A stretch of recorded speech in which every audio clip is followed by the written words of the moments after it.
ಅಯ್ಯೋ ನಾನ್ ಹೇಳೋದೇ ಮರ್ತ್ಬಿಡಿ ನೋಡಿ. ನನ್ ಆಕ್ಚುಲಿ ನನ್ ಹೆಂಡತಿ ನನ್ನ ಹತ್ರ ಹೇಳಿದ್ಲು, ನನ್ ಕಣ್ ಮುಂದೆನೆ ಅವಳು ಸೀರೆ ಎಲ್ಲ ಪ್ಯಾಕ್ ಮಾಡಿದ್ದು. ನಿಜವಾಗ್ಲೂ ಇಷ್ಟನೇನೋ? ಅತ್ತೆ, ನೀವ್ ಆಸ್ಪತ್ರೆಯಿಂದ ಬಂದಾಗಿಂದ ನೋಡ್ತಾನೆ ಇದೀನಿ, ತುಂಬಾ ಡೌಟ್ ಪಡ್ತಾ ಇದ್ದೀರಾ ನೀವ್ ನನ್ ಮೇಲೆ. ನೋಡಿ, ನೀವ್ ಹೀಗೆ ಮಾಡಿದ್ರೆ ನಾನು ಇನ್ಯಾವತ್ತೂ ನಿಮ್ ಜೊತೆ ಮಾತಾಡ್ಸಲ್ಲ. ಹೇ ಭೂಮಿ, ಯಾವತ್ತು ಬಾಯ್ ತಪ್ಪಿನೂ ಹೀಗೆಲ್ಲ ಮಾತಾಡ್ಬೇಡ. ಹಾಗೆ ಮಗ ನೀನು ಯಾವಾಗ್ಲೂ ಖುಷಿಯಾಗಿರ್ಬೇಕು. ಅದೇನೋ ಗೊತ್ತಿಲ್ಲ ಕಣೋ, ನಿಮ್ಮಿಬ್ರ ಮಧ್ಯೆ ಬೆರಕ್ ಬರ್ತಿದ್ಯೇನೋ ಅಂತ ಅಂದ್ಕೊಂಡ್ರೆ ಸಾಕು, ನಾನ್ ಎದೆ ನಡ್ಕ ಶುರುವಾಗುತ್ತೆ ಕಣೋ. ಮಾಮ್, ನೀವ್ ಯಾಕೆ ಇಷ್ಟೊಂದು ಅನ್ವಾಂಟೆಡ್ ಆಗಿ ಟೆನ್ಷನ್ ತಗೊಂತಾ ಇದೀರಾ? ನಾವ್ ಚೆನ್ನಾಗೇ ಇದೀವಿ. ಸಂಗೀತ, ಯಾಕೆ ಆಯಾಸ ಮಾಡ್ಕೋತೀಯ? ಟೀ ಕುಡಿ. ಪಲ್ಲವಿ ಕೂತ್ಕೊ, ಟೀ ಕೊಡು. ಲಕ್ಷ್ಮಕ್ಕ ಬಾ. ಏನೋ ಮಾತಾಡ್ಬೇಕು ಅನ್ಸುತ್ತೆ, ಅದಕ್ಕೆ ಹೋದ್ರು. ನೀನ್ ಟೀ ಕುಡಿಮಾ. ಅಪ್ಪ, ನಂಗೊಂಚೂರು ಸ್ಟೇಷನ್ಗೆ ಹೋಗಿ ಬರ್ತೀನಿ, ನನ್ನ ಟೈಮ್ ಆಯ್ತು. ಮಾ, ಹೆಲ್ತ್ ಹುಷಾರ್. ಅಲ್ಲ, ನೀವೆಲ್ರೂ ಸೇರಿ ನನ್ನಿಂದ ಯಾವ ವಿಷಯನೂ ಮುಚ್ಚಿಡ್ತಿಲ್ಲ ಅಲ್ವಾ? ಆತರ ಎಲ್ಲ ಏನು ಇಲ್ಲ, ನೆಮ್ಮದಿ ಟೀ ಕುಡಿ, ಎಲ್ರಿಗೂ ಟೀ ಕುಡಿ. ಅಲ್ಲ ಭೂಮಿ, ನಿನ್ನ ಬೆಂಗಳೂರು ಬಸ್ ಹತ್ಸಿ ಬಸ್ ಹೋಗೋ ಗಂಟ ಬಸ್ ಸ್ಟಾಪ್ ಅಲ್ಲೇ ನಾನ್ ನಿಂತಿದ್ದೆ. ಅದ್ ಯಾವಾಗ ನೀನ್ ಬೆಂಗಳೂರಿಂದ ವಾಪಸ್ ಈ ಮನೆಗ್ ಬಂದೆ? ನಾನ್ ಬೆಂಗಳೂರ್ಗೆ ಹೋಗ್ಲೇ ಇಲ್ಲ ಅಕ್ಕ. ಯಾಕ್ ಭೂಮಿ? ನಾನ್ ಹತ್ತಿದ್ನಲ್ಲ ಬಸ್ಸು, ಆ ಬಸ್ಸು ನಮ್ಮ ಅತ್ತೆ ಇದ್ದಿದ್ದ ಹಾಸ್ಪಿಟಲ್ ಮುಂದೆನೆ ಹೋಯ್ತು. ಯಾಕೋ ಮನ್ಸ್ ತಡಿಲಿಲ್ಲ ಲಕ್ಷ್ಮಕ್ಕ. ಹೇಗಿದ್ರು ನಾನ್ ದೇವಸ್ಥಾನಕ್ ಹೋಗಿ ಅತ್ತೆ ಹೆಸರಲ್ಲಿ ಅರ್ಚನೆ ಮಾಡ್ಸಿದ್ನಲ್ಲ, ಪ್ರಸಾದ ಕುಂಕುಮ ಎರಡೂ ನನ್ನ ಹತ್ರನೇ ಇತ್ತು. ಅತ್ತೆ ಹತ್ರ ಹೋಗಿ ನಾನ್ ಮಾಡಿರೋ ತಪ್ಪಿಗೆ ಅವ್ರ ಹತ್ರ ಕ್ಷಮೆ ಕೇಳಿ ಆ ಕುಂಕುಮನ ಅವ್ರ ಹಣೆಗೆ ಹಚ್ಚಿ ಬರೋಣ ಅಂತ ಹೋದೆ. ಲಕ್ಷ್ಮಕ್ಕ, ನನ್ ಊಹೆನ ಮೀರಿ ನನ್ ಪರಿಸ್ಥಿತಿ ಇಲ್ಲಿಗ್ ಬಂದ್ ನಿಂತಿದೆ. ಇನ್ನು ಎಷ್ಟು ದಿನ ಭೂಮಿ ಈ ವನವಾಸ ನಿನ್ಗೆ? ಗೊತ್ತಿಲ್ಲ ಅಕ್ಕ, ಆದ್ರೆ ನಂಗೆ ಗೊತ್ತಿರೋದ್ ಒಂದೇ, ನಾನ್ ಈ ಮನೆ ನಿಜವಾದ ಸೊಸೆ ಅಲ್ಲ, ನನ್ಗಿಲ್ಲಿರೋ ಯಾವ ಹಕ್ಕು ಇಲ್ಲ ಅನ್ನೋದು. ಸಮಯ ಸಂದರ್ಭ ನೋಡ್ಕೊಂಡು ಯಾವ್ದೋ ಒಂದ್ ನೆಪ ಹೇಳಿ ಇಲ್ಲಿಂದ ನಾನು ಹೊರಡ್ಬಿಡ್ತೀನಿ ಅಕ್ಕ. ಅಕ್ಕ, ನಾನ್ ಏನೇ ಮಾಡಿದ್ರು ನೀನು ಫೋನ್ ಮಾಡಿ ಹೇಳ್ತೀನಿ. ಅಲ್ಲಿವರೆಗೂ ದಯವಿಟ್ಟು ಯಾರ ಹತ್ರ ಯಾವ ವಿಷಯನೂ ಮಾತಾಡ್ಬೇಡ. ನಾನ್ ಹೇಳಿದ್ದು ನಿಜಾನೇ ಭೂಮಿ, ನೀನ್ ಸಿಕ್ಕಾಕೊಂಡಿರೋದು ಸುಳಿಲಿ. ಅದಕ್ಕೆ ನೀನ್ ಎಷ್ಟೇ ಪ್ರಯತ್ನ ಮಾಡಿದ್ರು ಅದು ನಿನ್ನ ಹೊರಗಡೆ ಬರಕ್ ಬಿಡ್ತಾ ಇಲ್ಲ. ಈ ಸಂಕಷ್ಟದಿಂದ ನಿನ್ನ ದೇವರೇ ಕಾಪಾಡ್ಬೇಕು. ಭೂಮಿ, ನಾನಿನ್ ಹೊರಡ್ತೀನಿ, ನನಗ್ ಕೆಲ್ಸ ಇದೆ. ಅಕ್ಕ, ಒಂದ್ ನಿಮಿಷ, ನೀನ್ ಹಾಗೆ ಹೋದ್ರೆ ನಮ್ ಅತ್ತೆಗ್ ಮತ್ತೆ ಅನುಮಾನ ಬರ್ಬೋದು. ಒಂದ್ ಕೆಲ್ಸ ಮಾಡ್ತೀನಿ, ನಂದೊಂದ್ 4 ಸೀರೆ ಕಟ್ ಕಳಿಸ್ತೀನಿ, ಬಾ. ನಾನೇ ಒಂದ್ಸಲಿ ಅವನ ಹತ್ರ ಮಾತಾಡ್ತೀನಿ, ಬುದ್ಧಿ ಕಲ್ತ್ರೆ ಒಳ್ಳೇದಲ್ವಾ? ಆಯ್ತು, ಚಾನ್ಸ್ ಕೊಡ್ತೀಯಂತೆ. ಪಾಪ ನಮ್ ಭೂಮಿಗೆ ಒಂದ್ ಚಾನ್ಸ್ ಕೊಟ್ಟಿದ್ರೆ ಚೆನ್ನಾಗಿರೋದು. ಸತ್ಯನ, ನನಗೆ ಅವಳ ಹೆಸರೆತ್ಬೇಡಿ ಅಂತ ಹೇಳಿದೀನಿ ನಿಮ್ಗೆ ಆಲ್ರೆಡಿ. ನಾನು ಒಂತೀರಾ, ಅವಳು ಒಂತೀರಾ. ಈ ಸಂಬಂಧ ಸೆಟ್ ಆಗಲ್ಲ, ಬಿಟ್ಬಿಡಿ ನನ್ನ. ಯಾವತ್ತಿದ್ರು ನಾವ್ ಸೇರಲ್ಲ ಅಷ್ಟೇ. ಒಂದು ಬಗೆದರೆ ದೈವ ಒಂದು ಬಗೀತು ಅಂತಾರೆ. ಹಾಗೆ ಏನ್ ಮಾಡ್ಲಿಕ್ಕಾಗಲ್ಲ. ಆದ್ರೂ ಕೂಡ ನೀವಿಬ್ರು ಗಂಡ ಹೆಂಡತಿ ಆಗಿರ್ಬೇಕು ಅನ್ನೋದು ನನ್ನ ಆಶಯ. ನೋಡಪ್ಪ, ಅದನ್ನೇ ಹೇಳಿ ಹೇಳಿ ನನ್ನ ಇರಿಟೇಟ್ ಮಾಡ್ಬೇಡಿ ಸತ್ಯಣ್ಣ. ನಾನು ಅವಳು ಅಂತೀರಾ, ಅವಳು ಈಸ್ಟ್ ಆದ್ರೆ ನಾನ್ ವೆಸ್ಟ್, ನಾನ್ ನಾರ್ತ್ ಆದ್ರೆ ಅವಳು ಸೌತ್. ಅಮ್ಮ, ಅಜಿತಾ, ನಿನ್ನ ಭೂಮಿ ಮಧ್ಯೆ ಏನಾದ್ರೂ ಸಮಸ್ಯೆನೇನೋ? ಪ್ರಾಬ್ಲಮ್ ಆ ತರದ್ದೆಲ್ಲ ಏನಿಲ್ಲಮ್ಮ, ನಾವು ಪರ್ಫೆಕ್ಟ್ ಕಪಲ್. ಅಮ್ಮ, ಯಾಕೆ ಈ ತರ ಡೌಟ್ ಎಲ್ಲ ಬರ್ತಿದೆ ನಿಂಗೆ? ಮತ್ತೆ ಅವಳು ಯಾಕೋ ನಿನ್ ರೂಮನ್ನ ಬಿಟ್ಟು ಶಾರದಾ ರೂಮಲ್ಲಿ ಹೋಗಿ ಮಲ್ಕೊಂಡಿದ್ದಾಳೆ? ಅಜಿತಾ, ಬೆಳಗ್ಗೆ ಅವಳನ್ನ ಶಾರದಾ ರೂಮಲ್ಲೇ ನೋಡ್ದೆ. ನಾನ್ ಕೇಳಿದ್ರೆ ಫೋನ್ ನ ಚಾರ್ಜ್ ಹಾಕಿದ್ದೆ ಅತ್ತೆ ಅಂತ ಹೇಳಿದ್ಲು. ಬಂದು ನಚ್ಚಿ ಕೇಳ್ದೆ ಕಣೋ, ಯಾಕಮ್ಮ ಶಾರದಾ ಅತ್ತೆ ರೂಮ್ಗೆ ಭೂಮಿ ಅದಕ್ಕೆ ಹೋಗ್ಬಾರ್ದಾ ಅಂತ ಕೇಳ್ತಾನೆ. ನನಗ್ ಯಾಕೋ ಇವ್ರ ವರ್ತನೆ ನೋಡಿದ್ರೆ ನಿಮ್ಮಿಬ್ರ ಮಧ್ಯೆ ಏನೂ ಸರಿ ಇಲ್ಲ ಅಂತ ಅನುಮಾನ ಬರ್ತಿದೆ ಕಣೋ. ಅಜಿತಾ, ನನ್ ಮಗ ನನ್ನಿಂದ ಯಾವತ್ತೂ ಸುಳ್ಳು ಹೇಳಲ್ಲ ಅನ್ನೋ ನಂಬಿಕೆಯಿಂದ ಕೇಳ್ತಿದೀನಿ. ನಿಜ ಹೇಳೋ, ನಿಮ್ಮಿಬ್ರ ಮಧ್ಯೆ ಯಾವ ತರ ಸಮಸ್ಯೆನೂ ಇಲ್ಲ ಅಲ್ವಾ? ಅಯ್ಯೋ ಅಮ್ಮ, ನೀವು ಡೌಟ್ ಪಡ್ತಿರೋ ತರ ಏನು ಇಲ್ಲಮ್ಮ. ನಾವು ತುಂಬಾ ಚೆನ್ನಾಗಿದ್ದೀವಿ. ನಾವು ಆಧುನಿಕ ರೋಮಿಯೋ ಜೂಲಿಯಟ್. ನಿಮ್ಗೆ ಇನ್ನೊಂದು ವಿಚಾರ ಗೊತ್ತಾ?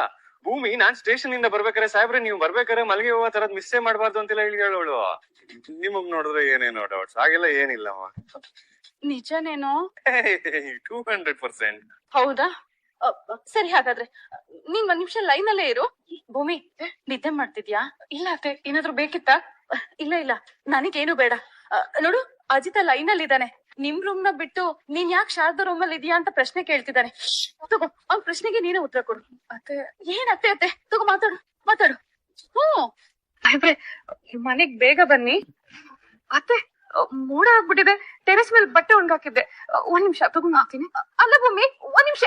ಅವಣ ನೋಡ್ದ್ಯಾ ಅವಳನ್ನ ಹೇಗ್ ನೆಪ ಹೇಳ್ಬಿಟ್ಟು ಹೋದ್ಲು ಅಂತ? ಅವಳು ಬದ್ಲಾಗಿದ್ದಾಳೆ ಅಂತ ಹೇಳಿದ್ರೆ ನೀವ್ ಯಾರು ನನ್ ಮಾತೆ ಕೇಳಲಿಲ್ಲ. ಈಗೇ ನೋಡು, ಮಳೆ ಬರ್ತಿದೆ, ಬಟ್ಟೆ ತರ್ಬೇಕು ಅಂತ ಹೇಳಿ ನಾಟಕ ಮಾಡ್ಕೊಂಡ್ ಹೋದ್ಲು. ನಂಗ್ ಗೊತ್ತು ಕಣೋ, ಅವಳು ಬದ್ಲಾಗಿದ್ದಾಳೆ. ಅಕ್ಕ, ನಮ್ಗೆ ಯಾರಿಗೂ ಹಾಗ ಅನ್ನಿಸ್ತಿಲ್ಲಪ್ಪ. ಬಾವ, ನಿಮಗೆ? ಇಲ್ಲ ಕಣೋ, ನನಗೆ ಹಾಗೆ ಅನ್ಸಿಲ್ಲ. ಚೆನ್ನಾಗೇ ಇದಾರೆ. ಅವರಿಬ್ರು made for each other couples. ನಿನಗೆ ಚೆನ್ನಾಗ್ ಗೊತ್ತಲ್ಲ. ಶ್ರವಣ ನನ್ ಮಾತ್ ನಂಬೋ, ಮಚ್ಚಿ ನನ್ ಮಾತ್ ನಂಬೋ. ಅವ್ರಿಬ್ರ ಮಧ್ಯೆ ಏನೋ ನಡೆದಿದೆ, ನೀವ್ ಯಾಕೆ ನನ್ ಮಾತ್ನ ನಂಬ್ತಿಲ್ಲ? ಅಮ್ಮ ಸ್ಟ್ರೆಸ್ ಮಾಡ್ಕೋಬೇಡ. ಸ್ಟ್ರೆಸ್ ಮಾಡ್ಕೊಂಡ್ರೆ ತಲೆನೋವು ಬರುತ್ತೆ ಅಂತ ಡಾಕ್ಟರ್ ಹೇಳಿದ್ದಾರೆ. You calm down. ನೀನ್ ಹೋಗ್ ಒಂದ್ ಸ್ವಲ್ಪ ಹೊತ್ತು ರೆಸ್ಟ್ ಮಾಡು. ರೆಸ್ಟ್ ಮಾಡು. ಯಾಕೆ ಆಯಾಸ ಆಗಿದೆ? ನೀವ್ ಹೋಗಕ್ಕ, ನೀನು ರೆಸ್ಟ್ ಮಾಡೋಕೆ. ಮಾವ ಇವಾಗ ನಿಮಗ್ ಅಮ್ಮ ಚೆನ್ನಾಗ್ ಗೊತ್ತು ತಾನೆ. ಒಂದ್ಸತಿ ಅವ್ರಿಗೆ ಡೌಟ್ ಬಂತು ಅಂದ್ರೆ ಮುಗೀತು ಕತೆ. ಅಷ್ಟ್ ಈಸಿಯಾಗಿ ಹೋಗಲ್ಲ ಅದು. ನಚ್ಚಿ ಸತ್ಯಂಗ್ ಫೋನ್ ಮಾಡಿ ಬರೋದಕ್ಕೆ ಹೇಳು. ಇಮಿಡಿಯೇಟ್ ಆಗಿ ಒಂದು ಮೀಟಿಂಗ್ ಮಾಡ್ಬೇಕು. ಕಾಲ್ ಮಾಡು. ಸತ್ಯಣ್ಣ ಇವಾಗ ಅಣ್ಣನ್ ಜೊತೆ ಇರ್ತಾರೆ. ನಾನು ಅವ್ರಿಗೊಂದ್ ಮೆಸೇಜ್ ಹಾಕ್ತೀನಿ. ನನ್ನ ಎಲ್ರು ಮುಂದೆ ಬ್ಯಾಡ್ ಮಾಡ್ಬೇಕು ಅಂತಾನೆ ಅಮ್ಮ ಕಣ್ಣು ಕಾಣಿಸೋ ತರ ಶಾರದತೆ ರೂಮಲ್ಲಿ ಕೂತಿದ್ದಾಳೆ ಇವಳು. ಹಾಗೆಲ್ಲ ಏನಿರಲ್ಲ, ಎಲ್ಲ ನಿನ್ನ ಭ್ರಮೆ. ಅದು ಕೆಲಸ ಮಾಡಿರ್ತಾಳೆ, ಸ್ವಲ್ಪ ವಿಶ್ರಾಂತಿ ತಗೊಳಕ್ ಅಲ್ಲಿ ಹೋಗಿರ್ತಾಳೆ ಅಷ್ಟೇ. ಈ ಕತೆನೆಲ್ಲ ನೀವ್ ನಂಬೇಕಷ್ಟೇ, ನಾನ್ ನಂಬಲ್ಲ. ಸರಿ ಬಾ. ಓ ಮೈ ಗಾಡ್, ಕೋರ್ಟ್ ಅಲ್ಲಿ ನಂಗೊಂದು ಕೇಸ್ ಇತ್ತು, ನಾನು ಅರ್ಜೆಂಟ್ ಹೋಗ್ಲೇಬೇಕು. ಹಿಂಗ ಆಮೇಲೆ ಸಿಗ್ತೀನಿ. ಸರಿ ತರ ಎಲ್ರಿಗೂ ಏನೋ ಅರ್ಜೆಂಟ್ ಆಗಿ ಮೀಟಿಂಗ್ ಸೇರ್ಬಿಟ್ಟಿದ್ರಿ, ಬೇಗ ಬಾ ಅಂತ ಮೆಸೇಜ್ ಬೇರೆ ಹಾಕಿದ್ರಿ. ಸತ್ಯ, ಅಜಿತ್ ಭೂಮಿ ಸಂಗೀತ ಕೈಲಿ ಸಿಕ್ಕಾಕೊಳ್ತಿದ್ರಿ ಇವತ್ತು. ಜಸ್ಟ್ ಮಿಸ್ ಅಷ್ಟೇ. ನನ್ ಸ್ಟೇಷನ್ ಇದ್ನಲ್ಲ, ನನ್ಗೆ ಗೊತ್ತು. ಅದ್ ಹಾಗಲ್ಲ ಸತ್ಯ, ಇವ್ರಿಬ್ರು ಕಳ್ಳಾಟನ ಅಕ್ಕನಿಂದ ಎಷ್ಟ್ ದಿನ ಮುಚ್ಚಿಡೋದು? ಇವತ್ತಲ್ಲ ನಾಳೆ ಗೊತ್ತಾಗೋದ್ರೆ? ಸಂಗೀತಂಗ್ ಒಂದ್ಸಲ ಅನುಮಾನ ಬಂದ್ಬಿಟ್ರೆ ಅದಕ್ಕೊಂದ್ ಪರಿಹಾರ ಸಿಗೋ ತನಕ ಅವ್ರ ತಲೆಯಲ್ಲಿ ಅದು ಕೊರಿತಾನೆ ಇರುತ್ತೆ. ಅಣ್ಣ ನಿಜ ಹೇಳ್ಬಿಡೋಣ ಅಂದ್ರೆ ಸಂಗೀತಮ್ಮ ಈಗ ತಾನೇ ಕೋಮಾದಿಂದ ಹೊರಗ್ ಬಂದಿದ್ದಾರೆ. ಡಾಕ್ಟರ್ ಬೇರೆ ಅವ್ರಿಗೆ ಶಾಕ್ ಆಗುವಂತ ವಿಚಾರ ಯಾವ್ದು ಹೇಳ್ಬಾರ್ದು ಅಂತ ಹೇಳಿದ್ದಾರೆ. ಇಕ್ಕಟ್ಟಿಗೆ ಸಿಕ್ಕಾಕೊಂಡಿದೀವಿ. ಪ್ರತಿ ಕ್ಷಣನೂ ಇಂತ ಟೆನ್ಷನ್ ಅಲ್ಲಿ ಬದುಕೋದು ಕಷ್ಟ ಕಣ. ಅದು ನಿಜಾನೇ, ಆದ್ರೆ ಇದಕ್ ಪರಿಹಾರ ಏನು? ಈಗಿನ ಮೀಟಿಂಗು ಏನ್ ತೀರ್ಮಾನ ಮಾಡಿದೆ ಅಂತ ನನಗೆ ಹೇಳಿದ್ರೆ ನಾನು ಏನಾದ್ರು ಮಾಡ್ಬೋದು. ನನ್ನ ಹತ್ರ ಒಂದು ಐಡಿಯಾ ಇದೆ. ಇವಾಗ ಅಜಿತ್ ಭೂಮಿನ ನೀವಿಬ್ರು ಒಟ್ಟಿಗೇರಿ ಅಂತ ಬೇಡ್ಕೋಬೇಕು. ಅದ್ರ ಬದಲು ಅವ್ರಿಬ್ರೆ ನಾವು ಬೇಡ ಬೇಡ ಅಂದ್ರೂ ಜೊತೆ ಇರ್ಬೇಕು, ಆ ತರ ಮಾಡ್ಬೇಕು. ಹೇಗ್ ಸಾಧ್ಯ ಮಾವ? ಅವ್ರಿಬ್ರು ನೀನ್ ಇಷ್ಟು ನಾನ್ ವೆಷ್ಟು ಅನ್ಕೊಂಡಿದ್ದಾರೆ. ನಚ್ಚಿ, ಲವ್ ಗುರು ನಾನಿರುವಾಗ ಯಾಕೋ ಚಿಂತೆ? ಫಸ್ಟ್ ನಿಮ್ ಅಣ್ಣಗೊಂದು ಫೋನ್ ಮಾಡು. ಅಲ್ಲ ಮಾವ, ಏನ್ ಹೇಳ್ಬೇಕು ಅಂತಾದ್ರೂ ಹೇಳಿ. ಕರೆಕ್ಟ್ ಆಗಿ ಕೇಳಿಸ್ಕೊಳ್ಳಿ. What the hell is going on mom? ನಾವ್ ಟೀ ಅಂಗಡಿನ ಮನೆ ಬಿಟ್ಟು ಓಡ್ಸೋಣ ಅಂತ ಪ್ಲಾನ್ ಮಾಡ್ತಿದ್ರೆ ಆ ಸೀನಿಯರ್ ಸಿಟಿಸನ್ಸ್ ಅವ್ರಿಮ್ನ ಹೆಂಗ್ ಸೇರ್ಸೋದು ಅಂತ ಪ್ಲಾನ್ ಮಾಡ್ತಾ ಇದಾರೆ. How to spoil their stupid plan mom? ಅವ್ರ ಜೊತೆ ಸೇರ್ಕೊಂಡ ಶತ್ರುಗಳಿಗೆ ಕೋಟೆ ಬಾಗ್ಲು ಯಾವಾಗ್ಲೂ ಒಳಗಿಂದಾನೇ ತೆಗೆಯೋದು Anju. What do you mean? ನಮ್ಮವ್ರನ್ನ ನಾವು ಗೆಲ್ಬೇಕು, ಬಟ್ ನಮ್ಗೆ ಆ ಶಕ್ತಿ ಇಲ್ಲ ಅಂದಾಗ ಏನ್ ಮಾಡ್ಬೇಕು? ಯುಕ್ತಿನ ಉಪಯೋಗಿಸಿ ಶತ್ರುಗಳ ಜೊತೆ ಕೈ ಜೋಡಿಸ್ಬೇಕು. ನಮ್ಮವ್ರ ಜೊತೆನೇ ಇದ್ಕೊಂಡು ಅವ್ರ ಪ್ಲಾನ್ ಏನು ಅಂತ ತಿಳ್ಕೊಂಡು ಶತ್ರುಗಳು ಬಂದಾಗ ಅವ್ರಿಗೆ ಕೋಟೆ ಬಾಗ್ಲು ಓಪನ್ ಮಾಡ್ಬೇಕು. ಆಮೇಲೆ ಶತ್ರುಗಳ ಜೊತೆ ಸೇರ್ಕೊಂಡು ನಮ್ಮವ್ರನ್ನೆಲ್ಲ ಹೊಡೆದು ಓಡಿಸಿ ನಮ್ ಕೋಟೆಗೆ ನಾವೇ ರಾಜರಾಗ್ಬೇಕು. ಇದು ಹಳಿ ರಣತಂತ್ರ. ಇದನ್ನೇ ಈಗ ನಾವು ಇವ್ರ ವಿಷಯದಲ್ಲೂ ಅಪ್ಲೈ ಮಾಡ್ಬೇಕು. ಅಂದ್ರೆ ನಾವಿಬ್ರು ಇವ್ರಗಳ ಜೊತೆ ಸೇರ್ಕೊಂಡು ಆ ಅಜಿತ್ ಮತ್ತೆ ಭೂಮಿನ ಒಂದ್ ಮಾಡಕ್ಕೆ ಇವರೆಲ್ಲ ಏನ್ ಪ್ಲಾನ್ ಮಾಡ್ತಿದ್ದಾರೆ ಇದನ್ನ ತಿಳ್ಕೊಂಡು ಅವ್ರಿಗೆ ಗೊತ್ತಾಗ್ದೇ ಇರೋ ಹಾಗೆ ಅದನ್ನ ಕೌಂಟರ್ ಮಾಡಿ ಪ್ಲಾನ್ ನ ಉಲ್ಟಾ ಮಾಡ್ಬೇಕು. ಆ ಅಜಿತ್ ಮತ್ತೆ ಭೂಮಿನ ಸಪರೇಟ್ ಮಾಡ್ಲೇಬೇಕು. Exactly baby. ಇದರಿಂದ ಒಂದೇ ಕಲ್ಲಲ್ಲಿ 2 ಹಕ್ಕಿನ ಹೊಡೆದಂಗ ಆಗತ್ತೆ. ನಾವು ಹೌ ಸಿಂಪಲ್. ಮನೆಯವ್ರ ಮುಂದೆ ಹೋಗಿ ಅವ್ರಿಬ್ರು ಒಂದಾಗೋದು ಬರೀ ನಿಮ್ಮ ಆಸೆ ಮಾತ್ರ ಅಲ್ಲ, ನಮ್ಮ ಆಸೆ ಕೂಡ ಅಂತ ಹೇಳಿ ಅವ್ರ ಜೊತೆ ಒಂದಾಗ್ಬಿಡೋದು. ಗಂಡ ಹೆಂಡತಿ ಇಬ್ರನ್ನು ಬೇರೆ ಬೇರೆ ಮಾಡೋದು. Super mom, come let's go join the team. ಬಾ. ಅಮ್ಮ ಹೇಗಿದ್ದಾರೆ?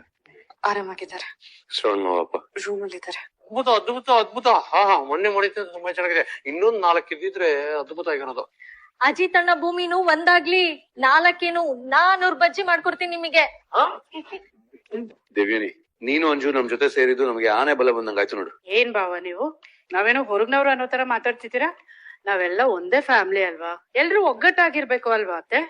ಇವತ್ ನನ್ ಹಾರ್ಟ್ ಅಲ್ಲಿ ನಿಮಗ್ ರೆಸ್ಪೆಕ್ಟ್ ಇನ್ನ ಜಾಸ್ತಿ ಆಗೋಯ್ತು. ಇದೆಲ್ಲ ನೆನ್ಪಿದೆ ತಾನೆ? ಅಜಿತ್ ಬಂದ್ಮೇಲೆ ಎಲ್ರು ಭಯ ಪಟ್ಟು ಎಡು ಬೀಳ್ಬೇಡಿ. ಅಜಯ್, ನಾವೆಲ್ಲ ಯುದ್ಧಕ್ಕೆ ಸಿದ್ಧರಾಗಿದ್ದೀವಿ. ಅವನು ಬರ್ಲಿ, ಅದಕ್ಕೆ ಕಾಯ್ತಾ ಇದೀವಿ. ಎಮರ್ಜೆನ್ಸಿ ಅಂತ ಮೆಸೇಜ್ ಹಾಕಿದ್ದಲ್ಲ, ಏನಾಯ್ತು? ಏನಾಯ್ತು? ನಾನ್ ಬರ್ತಾ ಅಮ್ಮನ್ ರೂಮ್ಗೆ ಹೋಗ್ ಬಂದೆ. ಅಮ್ಮ ಮಲ್ಕೊಂಡಿದ್ರು. ಎಮರ್ಜೆನ್ಸಿ ಏನಕ್ಕಂತ ಮೆಸೇಜ್ ಹಾಕಿದ್ ನೀನು? ಮೆಡಿಸನ್ ಎಫೆಕ್ಟ್ ಕೊಂಡು ಬಲವಂತದ್ ನಿದ್ದೆ. ಭೂಮಿ ಶಾರದಾ ರೂಮ್ ಅಲ್ಲಿ ಮಲಗಿದ್ ನೋಡ್ದಾಗಿಂದ ಸಂಗೀತ ಹಾಗೆ ಉಳ್ದಿಲ್ಲ. ಸೆಗು ಏನು ಸರಿ ಇಲ್ಲ, ಆದ್ರೆ ನೀವು ಯಾರು ಹೇಳ್ತಿಲ್ಲ ಅಂತ ಒಂದೇ ಮಾತು. ಇಲ್ಲ ಏನು ಇಲ್ಲ ಸಂಗೀತ ಅಂತ ಎಷ್ಟು ಹೇಳಿದ್ರು ಅವಳು ಕನ್ವಿನ್ಸೇ ಆಗಿಲ್ಲ. ಭೂಮಿ ನನ್ನನ್ನ ಅತ್ತೆ ಅಂತಾನೆ ಕರ್ದಿಲ್ಲ.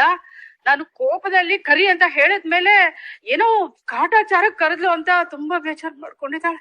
ಭೂಮಿ ಲಗೇಜ್ ತಗೊಂಡೋಗಿದ್ದಕ್ಕೆ ಯಾಕೆ ಬಂತು? ಅದನ್ನ ನಾನು ಮತ್ತೆ ಭೂಮಿ ಕವರ್ ಮಾಡಿದ್ವಲ್ಲ. ಸಂಗೀತ ಮಾತನ್ ಪೂರ್ತಿಯಾಗಿ ನಂಬ್ಲಿಲ್ವಲ್ಲ. ಭೂಮಿನ ನಮ್ ರೂಮಲ್ಲಿ ನೋಡಿದ್ಮೇಲಂತೂ ಆಕಾಶಕ್ಕೂ ಭೂಮಿಗೂ ನೆಗೆಯೋದಕ್ಕೆ ಸ್ಟಾರ್ಟ್ ಮಾಡ್ಬಿಟ್ಲಕ್ಕ. ನನ್ ಫೋನ್ ಅಲ್ಲಿ ಕನ್ವಿನ್ಸ್ ಮಾಡನಲ್ಲ ಮಾವ. ಆದ್ರೆ ಅವಳು ಕನ್ವಿನ್ಸ್ ಆಗಿಲ್ವಲ್ಲ. ಅವರಿಬ್ರು ದೊಡ್ಡ ಜಗಳ ಆಗಿದೆ. ಏನದು ನಂಗ್ ಗೊತ್ತಾಗ್ಬೇಕು ಅಂತ ಒಂದೇ ಗಲಾಟೆ. ನಾವೇನ್ ಹೇಳಿದ್ರು ಕೇಳ್ತಾ ಇಲ್ಲ. ಅಜಿತ ಮನೆಗ್ ಬರ್ಲಿ, ಅವನ ದೇವ್ರ ಮನೆಗ್ ಕರ್ಕೊಂಡ್ ಹೋಗಿ ತಲೆ ಮೇಲೆ ಕೈ ಇಡ್ಸಿ ಆನೆ ಮಾಡಿ ಕೇಳ್ತೀನಿ ಅಂತಂದ್ರು. ಅದ್ರ ಕೇಳಿದ್ರೆ ನೀನ್ ಏನ್ ಹೇಳ್ತಿದ್ದೆ ಅಜಿತ? ಸುಳ್ಳು ಹೇಳ್ತಿದ್ಯಾ? ಅಲ್ಲ, ಆಣೆ ಮಾಡಿ ಹೇಗ್ ಸುಳ್ಳು ಹೇಳಕ್ಕಾಗತ್ತೆ? ಆಮೇಲೆ ಹೆಚ್ಚು ಕಡಿಮೆ ಆಗೋದ್ರ? ಅಶ್ವಿನಿ ಹೇಳಿದ ಸುಳ್ಳಿಗೆ ನಿಮ್ಮಮ್ಮ ಕೋಮಾಗ್ ಹೋಗ್ಬಿಟ್ರು. ಇನ್ನು ಈಗ ನೀವಿಬ್ರು ದೂರ ಇರೋದು ಅದೇ ಕಾರಣಕ್ಕೆ, ಹಾಗಾದ್ರೆ ಅದೇ ಸತ್ಯ ಅಂತ ಸಂಗೀತ ಅನ್ಕೊಂಡೇನಾದ್ರೂ ಹೆಚ್ಚು ಕಮ್ಮಿ ಆಗ್ಬಿಟ್ರೆ? ಅಯ್ಯೋ ದೇವ್ಯಾನಿ, ಹಾಗೆಲ್ಲ ಮಾತಾಡ ದೇವ್ಯಾನಿ. ಹೌದು ಕಣ ಅಜಿತ, ಭೂಮಿಗೂ ಸತ್ಯ ಹೇಳುವಂತ ಎಷ್ಟು ಬಲವಂತ ಮಾಡ್ಬಿಟ್ಲು ಗೊತ್ತಾ ಅಕ್ಕ. ದುರುಷ್ಟ. ನಿಜ ಹೇಳಿ, ಅಜಿತ್ಗೂ ಭೂಮಿಗೂ ಏನಾಗಿದೆ ಅಂತ ಕಿರಿಸ್ತಾ ತಲೆ ಹಿಡ್ಕೊಂಡು ಕೂತ್ಕೊಂಡ್ಬಿಟ್ಲು ಕೊಡೋ. ಅಮ್ಮ ಇದಕ್ಕಿದ್ದಂಗೆ ಎದುರಿಸ್ರು ಬಿಡೋದಕ್ಕೆ ಶುರು ಮಾಡ್ಬಿಟ್ರು. ನಾನ್ ಏನ್ ಸಮಾಧಾನ ಹೇಳಿದ್ರು ಕೇಳಲಿಲ್ಲ. ಇದ್ದಕ್ಕಿದ್ದಾಗೆ ಎದೆ ನೋವಂತ ಶುರು ಆಗ್ಬಿಡ್ತು.